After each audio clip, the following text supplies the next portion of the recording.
Hello everyone, welcome to my channel tales of रौनक।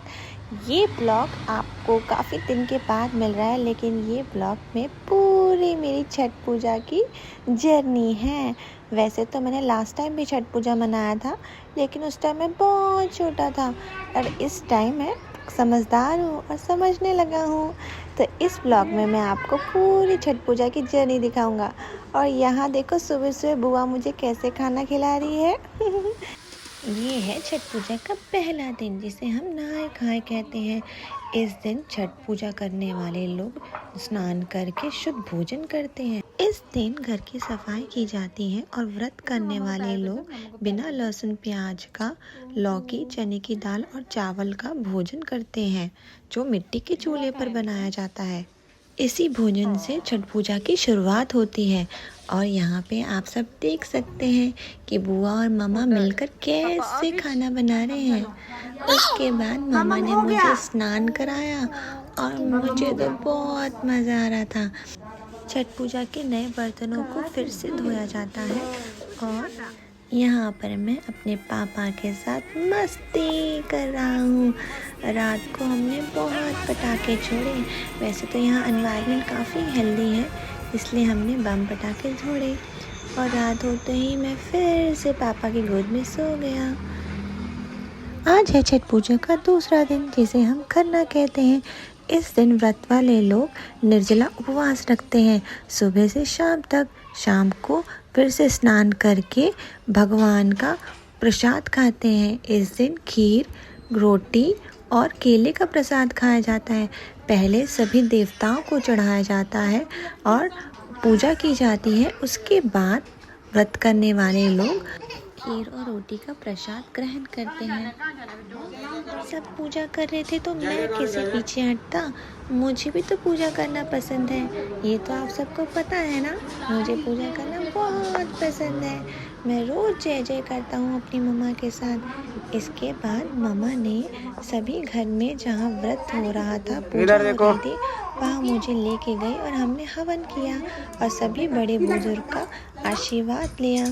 उसके बाद मम्मा और बुआ ने मिलकर सभी को प्रसाद दिया और बुआ और पापा ने, जिन्होंने व्रत रखा है, उन्होंने भगवान का प्रसाद ग्रहण किया।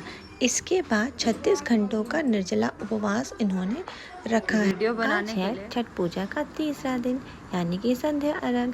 इस दिन सुबह उठकर सूर्य उदय से पहले स्नान कर ठेकुए का प्रसाद बनाया जाता है और यहाँ पर मम्मा प्रसाद बना रही है बुआ और पापा को पूजा करने के लिए। देखो तो मम्मा मेरी कितनी मेहनती है ना मेरी मम्मा प्यारी? कमेंट में ज़रूर बताना। उसके बाद पापा उठ गए और मैं भी उठ गया और हम लोगों ने तो खूब मस्ती करी। हमें तो सिर्फ मस्ती करना था इस दिन। पापा ने फास्ट रखा है, लेकिन पापा मेरे साथ खूब खेल रहे थे। और उसके बाद पापा ने मुझे न्यू बॉल दी। देखो तो ये बॉल है कि नींबू है। वैसे ये नींबू कहते हैं, बड़े साइज का एक तरीके का फल होता है। हमारे घर में बहुत आता है, तो बच्चे बॉल की तरह। शाम को सब घाट पर गए और पापा देखो तो देखते हुए सूरज कैसे अर्घ दे रहे थे। यहाँ हूँ मैं और मेरी सुंदर सी मम्मा। हम दोनों कितने क्यूट लग रहे हैं ना। वैसे तो मुझे ये शाम हमेशा अच्छी लगी, मन्नत हमेशा याद रहेगी। उसके बाद कितने सुंदर हाथी है ना, और हवन भी किया जाता है। देखो तो मैं अपनी बुआ के साथ कैसे हवन कर रहा हूँ। मुझे तो पूजा पाठ करना हमेशा अच्छा लगता है। मैंने तो ये बात आपको बताई है ना। क्या आपको अच्छा लगता है? कमेंट में ज़रूर बताना। और यहाँ मेरी मम्मा के साथ मैं खूब पटाखे जला रहा हूँ और मेरे सारे कज़न भी। छठ पूजा का चौथा और आखिरी दिन उषा अर्घ। इस दिन सुबह 3 बजे से लोग घाट पर चले जाते हैं और उगते हुए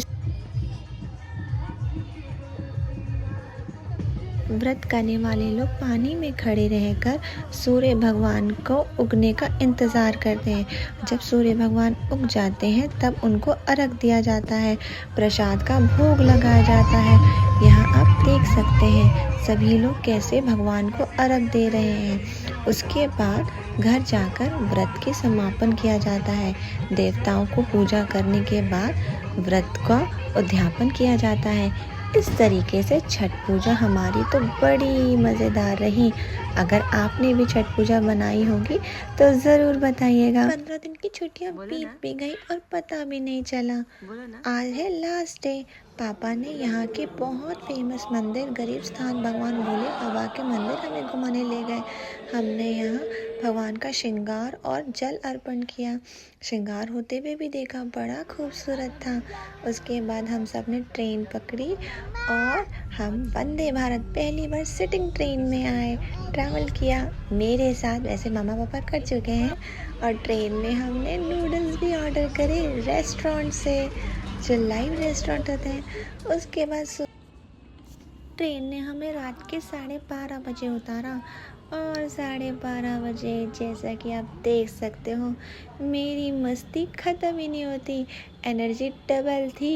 नाइट लाइफ देखने को जो मिल रही थी पापा की भी फुल एनर्जी थी मेरे साथ। उसके बाद हमने कैब ली और गुड़गांव आ गए।